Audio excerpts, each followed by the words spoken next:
tahniah buat penyanyi muda berbakat Aisyah Retno atas pelancaran single terbarunya yang berjudul Diary Air Mata.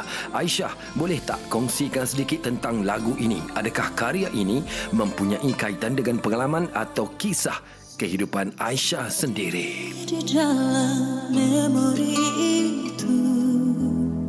Untuk lagu Diary Air Mata ini sendiri, nukilan oleh Abang Ajar, idola Aisyah dan juga Baik Usanita Entertainment. Sangat-sangat happy kerana lagu ini betul berdasarkan kisah benar juga. Not 100% betul, tetapi sudah lama mengidamkan untuk nak ada kembali lagu ballad. Last time lagu joget, lepas tu lagu yang EDM, lagu R&B. This time around kita bagi laluan untuk Aisyah mengeksplorasi dengan lebih dalam lagi genre sebegini untuk orang boleh mengingati yang Aisyah pun boleh juga menyanyi ballad. This is all for the listeners lah. Banyak orang kata untuk tahun 2026 ni kerjaya seni Aisyah baru-baru ni terpilih untuk Puteri Gunung Ledang. Bagaimana Aisyah untuk membahagikan masa Puteri Gunung Ledang, AJL lagi dengan lagu single ni? Macam Aisyah sendiri macam mana membahagikan masa? Masya Allah. Aisyah pun dalam industri ni pun nak kata lama tak, nak kata baru tak, memang kat tengah-tengah lah. Eksplorasi untuk belajar always every day. Aisyah always set in mind kalau rasa tu dah penat, banyak sangat tumpukan bekerja, Aisyah selalu ingat this is what I want. Apa yang Aisyah kerjakan, usahakan selama beberapa tahun lepas, akhirnya membuahkan hasil. Walaupun ada beberapa onak duri yang pernah Aisyah lalui, tapi ini semua anugerah daripada Allah. So Aisyah kena galas tanggungjawab sebab Aisyah selalu fikir ini semua pinjaman darinya. So, selagi kita diberikan kemampuan rezeki dan kesihatan, kita lakukan je. Aisyah, bila nama dah mendekat naik, macam Aisyah tadi cakap, nama pun sebelum ni banyak onak duri dan sebagainya. Baru-baru ini kan timbul pelbagai dakwaan dan kontroversi yang terpalit. Apa yang Aisyah boleh katakan bila ada dakwaan mengatakan Aisyah ni lupa diri, tak bayar hutang dan sebagainya? Na'udzubillah min zalik. Aisyah anggap semua ni sebagai angin lalu sahaja. Kita sebagai seorang manusia, apabila kita tahu kita berbuat kesalahan, kita harus mengaku. Same goes to me. Aisyah diajarkan oleh my family, kalau betul kita salah, melakukan kesalahan, kita akan man up to it. Nak kata Aisyah macam tak dengar orang, Aisyah harus dengar orang sebab Aisyah sejenis yang suka belajar. Orang kata Aisyah dah dapat kecapi tu,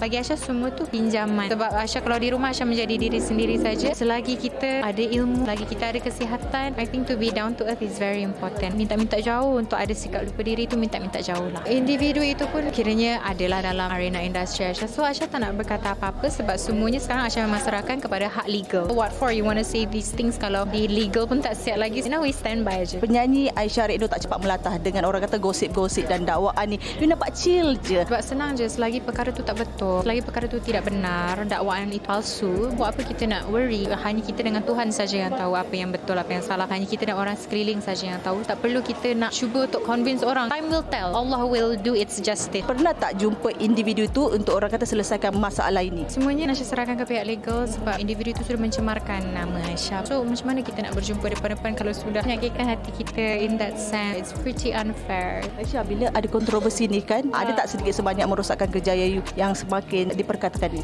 Anyone boleh rosakkan apa yang kita inginkan. Bagi Aisyah, let it be. Siapa yang cuba untuk merosakkan apa semua, bukan Aisyah nak kata mengalu-alukan, tapi kalau dah kata memang orang kadang-kadang ada niat jahat, kita what to do kan? Perkara-perkara macam ni of course mematangkan dan juga mengajar Aisyah untuk tidak lagi terjerumus ke lubang yang sama. Lubang apa? Kehidupan.